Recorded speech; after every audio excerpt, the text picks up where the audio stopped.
안녕하세요. 드림에이징 닥터 임영빈입니다. 우한폐렴을 대항하기 꼭 필요한 것을 알려드리겠습니다. 수많은 뉴스 속보와 여러 유튜브 영상들에서 우한폐렴에 대한 공포심만 키우고 있고 바이러스와 싸우는데 꼭 필요한 이 한 가지를 빼먹어서 꼭 여러분들께 알려드려야겠다 싶어 이 영상을 제작하였습니다. 우한폐렴에 대항하는 가장 좋은 이 방법을 말씀드리기 전에 일단 이해하고 넘어가셔야 될 것이 있습니다. 우한폐렴은 지난 2003년 사르스와 2014년 메르스 사태와 같은 코로나 바이러스라는 같은 바이러스 패밀리라는 것이죠. 이런 코로나 바이러스들은 원래 일반 감기를 일으키는 흔한 바이러스 중에 하나예요. 그리고 우리 몸은 이런 감기 바이러스를 대항하는 방법을 가지고 있죠. 바로 바이러스를 죽이는 면역력인데요.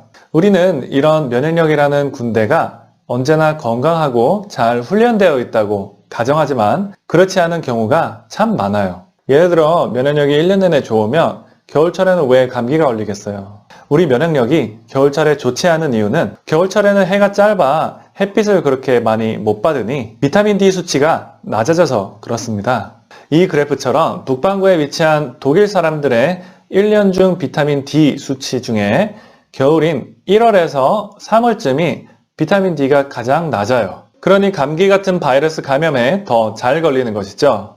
에이, 비타민 D가 없을 땐 바이러스 감염률이 증가된다는 건 그냥 얻어 걸린 거 아니에요? 아닙니다. 비타민 D가 수많은 면역세포와 협력하여 이런 면역세포들을 제대로 훈련시켜 막강한 군대로 만들어준다는 연구 결과가 참 많습니다. 특별히 코로나 바이러스가 갖고 있는 두꺼운 껍데기는 카탈리사이딘이라는 미사일로 파괴가 가능한데요. 바로 이걸 비타민 D가 생성을 하게 도와줍니다. 그리고 전염병학적으로 볼 때 비타민 D가 가장 적은 지역들을 보시면 1등, 2등은 바로 중동 지역과 중국입니다. 딱 2014년 메르스와 2003년 사스의 본고장이 왜 이 지역인지 아시겠죠? 그래서 지난 12월에 변종된 바이러스가 비타민 D가 낮고 면역력이 낮은 우한시 주민들에게 딱 달라붙어서 인간들을 감염하는 방법을 터득한 것입니다.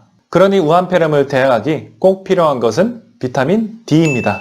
물론 햇빛으로 만드는 것이 가장 좋지만 겨울철이라 해가 짧고 피부암도 생기면 안 되니 비타민 D를 보조제로 복용하시면 되겠습니다. 하루에 5,000유닛씩 꼭 복용하기를 권장합니다. 비타민 D가 만병통치약이라는 말은 아니지만 우리의 면역력을 최고치로 끌어올리자라는 주장입니다. 독감 바이러스에는 타미플루가 있고 에이즈 바이러스에는 에이즈약이 있지만 이런 신종 코로나 바이러스에는 비타민 D로 면역력을 키워 대항하는 것이 더욱 정확한 약이 출시되기 전까진 지금으로선 최선의 선택입니다. 물론 비누로 20초 이상 손을 잘 씻고 코나 입 만지지 말고 마스크 착용하시고 되도록이면 아픈 사람이 많은 공공장소는 피하는 것이 기본인 거 아시죠? 우한폐렴과 같은 전 세계 건강을 위협하는 질병일수록 단합하여 맞서 싸워야 한다고 생각합니다. 만약 이 영상이 도움이 되셨다면 지인분들께 공유하셔서 우한폐렴 예방운동에 참여하세요. 그럼 더 재밌고 유익한 영상으로 찾아뵙겠습니다. 감사합니다.